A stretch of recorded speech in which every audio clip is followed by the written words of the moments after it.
러시아의 저명한 물리학자 블라디미르 에포프는 약 8분 동안 임사, 림스 체험을 겪은 뒤 세상에 충격적인 사실을 전했습니다. 그는 되살아난 후 이렇게 말했습니다. 끝은 없습니다. 그곳에도 생명이 있습니다. 다만 완전히 다르고 훨씬 더 좋습니다. 이 사건은 전혀 예상치 못하게 벌어졌습니다.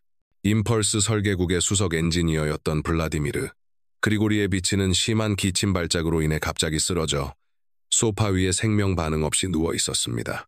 처음에 가족들은 그가 단순히 잠시 쉰다고 생각했지만 의사였던 여동생 나탈리아가 사태의 심각성을 가장 먼저 알아차렸습니다.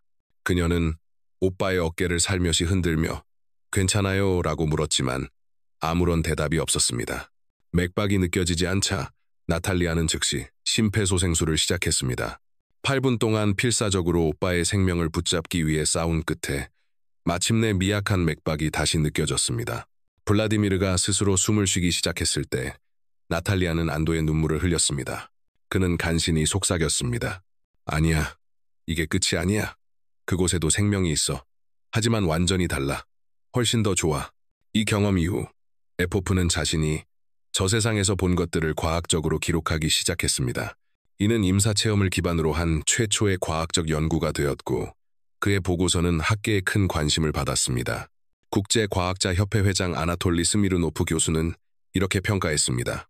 블라디미르 그리고리에비치의 발견은 너무나 놀라워 조작이라 할 수조차 없다.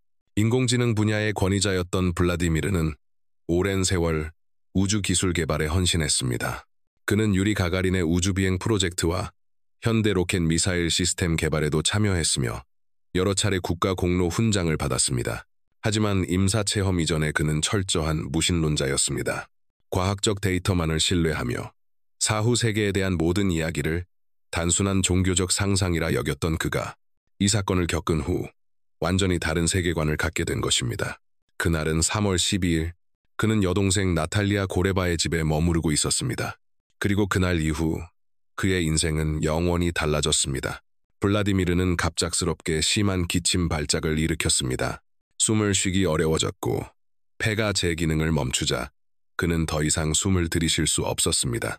몸은 굳어가고 심장이 멈췄으며 마지막 숨결과 함께 쉰 듯한 호흡 소리가 들렸습니다. 그 순간 그는 자신의 생이 끝났다고 생각했습니다. 하지만 의식은 떠나지 않았습니다. 갑자기 몸이 믿을 수 없을 만큼 가벼워졌고 고통이 완전히 사라졌습니다. 그리고 마치 어린 시절에 자유롭고 걱정 없는 시절로 돌아간 듯한 평온함이 밀려왔습니다. 육체의 감각은 더 이상 느껴지지 않았지만 기억과 감정은 그대로 남아있었습니다.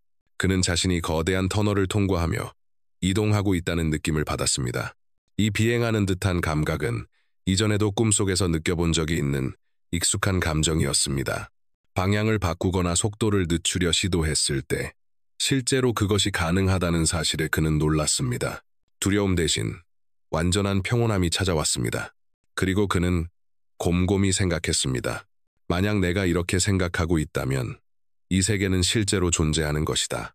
그리고 내 생각이 이 현실에 영향을 미칠 수 있다. 그는 그때의 경험을 이렇게 묘사했습니다. 내 주위를 둘러싼 공간은 밝고 에너지로 가득 차 있었습니다. 내 의식은 완전히 다르게 작동했죠. 시간과 공간의 제약이 전혀 없이 모든 것을 동시에 인식할 수 있었습니다. 나는 놀라움 속에서 세상이 하나의 거대한 관처럼 압축되어 가는 것을 지켜봤습니다. 태양은 보이지 않았지만 빛은 어디에나 존재했고 그 빛에는 그림자가 없었습니다. 관의 벽에는 여러 이미지가 보였지만 위와 아래가 어디인지 구분할 수 없었습니다. 나는 내가 날아가는 풍경을 기억하려 했었고 그것은 산악 지형처럼 보였습니다. 그 이미지들은 놀라울 만큼 쉽게 내 기억 속에 새겨졌습니다. 마치 내 기억력이 한계 없는 상태가 된 것 같았죠. 내 생각이 그대로 시각화되었고 나는 그것을 보고 있었습니다. 그때 문득 이런 생각이 스쳤습니다. 혹시 과거로 돌아갈 수 있을까? 그리고 인간의 생각은 얼마나 강하게 현실에 영향을 줄 수 있을까? 그가 머릿속으로 자신의 집에 있던 낡고 고장난 텔레비전을 떠올리자 즉시 그 물체가 사방에서 보이기 시작했습니다. 나는 그 물건에 대해 모든 것을 알 수 있었습니다. 재료의 기원, 제작된 장소, 그리고 심지어는 그 물건을 만든 대장장이의 개인적인 사정까지 그의 장모와의 불화까지도 말이죠. 가장 미세한 세부 사항까지 드러났고 결함이 생긴 이유조차 명확히 이해할 수 있었습니다. 현실로 돌아온 후 나는 그때 본대로 고장난 부품을 교체했습니다. 놀랍게도 텔레비전은 완벽하게 작동했습니다. 그 순간 나는 생각의 힘이 얼마나 놀라운지를 깨달았습니다. 우리 연구소에서는 2년 동안 순항미사일과 관련된 복잡한 기술 문제를 해결하지 못하고 있었습니다. 하지만 내가 그 설계를 머릿속으로 시각화하자 즉시 명백한 해결책이 떠올랐습니다.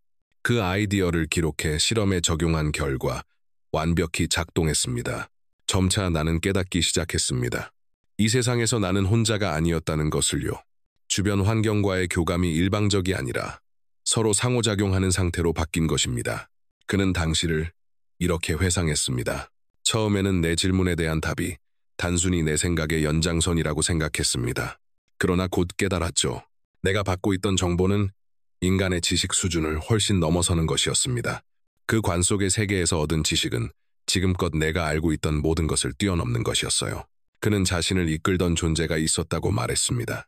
그 존재는 어떤 한계에도 구속되지 않는 완전한 자유를 지니고 있었고 무한한 힘과 지혜 그리고 깊은 사랑으로 가득 차 있었습니다. 보이지 않지만 분명히 느껴지는 그 존재는 내가 두려움을 느끼지 않도록 조심스럽게 행동했습니다. 그리고 서서히 나는 깨달았습니다. 세상의 모든 현상과 문제들이 원인과 결과의 완전한 연결 속에서 나에게 드러나고 있다는 것을. 비록 육안으로는 아무것도 보지 못했지만 모든 것이 그때는 너무나 분명하게 보였던 것입니다. 내 인식은 여전히 또렷했고 수정처럼 맑았습니다. 그 순간 나는 이것이 신적 존재의 현현, hin인임을 깨달았습니다. 그런데 갑자기 어떤 장애물이 느껴졌습니다. 마치 땅속에서 당근이 뽑히듯 나는 그 상태에서 강제로 끌려 나왔습니다. 머무르고 싶었습니다. 그곳은 말로 표현할 수 없을 만큼 평온하고 행복했으니까요. 하지만 주변의 모든 것이 서서히 흐려졌고 그때 나는 두려움에 휩싸인 여동생의 얼굴을 보았습니다. 반대로 나는 설명할 수 없는 환희로 가득 차 있었습니다. 블라디미르 에포프는 이후 과학 연구를 통해 자신이 사후 세계에서 겪은 경험을 물리학적 관점에서 분석했습니다. 우리는 그가 남긴 사상을 복잡한 전문 용어 없이 최대한 쉽게 설명해 보려 합니다. 그에게 죽음 이후의 세계는 어떤 곳이었습니까? 라고 묻자 에포프는 이렇게 답했습니다. 그곳의 모든 사물은 서로 긴밀히 연결되어 있었고 그 상호작용은 일정한 법칙에 따라 이루어졌습니다. 그 차원에 있는 존재는 생각의 힘만으로 사물에 영향을 미칠 수 있습니다. 연구 과정에서 그는 자신이 지나던 관 모양의 통로를 마음속 의지로 변화시킬 수 있었고 주변의 형태 역시 의식만으로 조정할 수 있었습니다. 그는 이 상태에서 인간의 지각, 직업, 이전적으로 자신의 의지와 욕망에 종속된다는 사실을 깨달았습니다. 그래서 임사 체험을 한 사람들의 증언이 서로 다르게 들리는 것입니다. 각자가 느끼는 세계가 자신의 마음에 따라 달라지기 때문입니다. 블라디미르 에포프에게 그 경험은 그 어떤 지상디상의 감정보다 더 깊은 기쁨으로 가득 차 있었습니다. 그는 말했습니다. 심지어 첫사랑의 설렘조차도 그곳에서 느낀 감정과는 비교할 수 없었다. 하지만 모든 것이 평온하지만은 않았습니다. 그의 여정 중에는 불쾌한 경험도 있었습니다. 어느 순간 앞을 가로막는 보이지 않는 장벽이 생겼고 그는 다시 이 세상으로 끌려나가는 듯한 느낌을 받았습니다. 주변은 빙글빙글 돌기 시작했고 그 앞에는 창백한 얼굴로 공포에 질린 여동생이 서 있었습니다. 그럼에도 그는 여전히 그 세계의 환희를 느끼고 있었다고 합니다. 그는 나중에 가족들에게 이렇게 말했습니다. 이제 나는 죽음을 두려워하지 않습니다. 죽음은 단지 또 다른 세계로 들어가는 문일 뿐입니다. 여러분은 블라디미르 에포프의 말에 대해 어떻게 생각하시나요? 죽음 이후의 세계가 존재한다고 믿으시나요? 여러분의 생각을 댓글로 남겨주세요. 그리고 채널 구독과 좋아요를 눌러주시면 새로운 이야기들을 놓치지 않고 만나보실 수 있습니다. 시청해주셔서 감사합니다.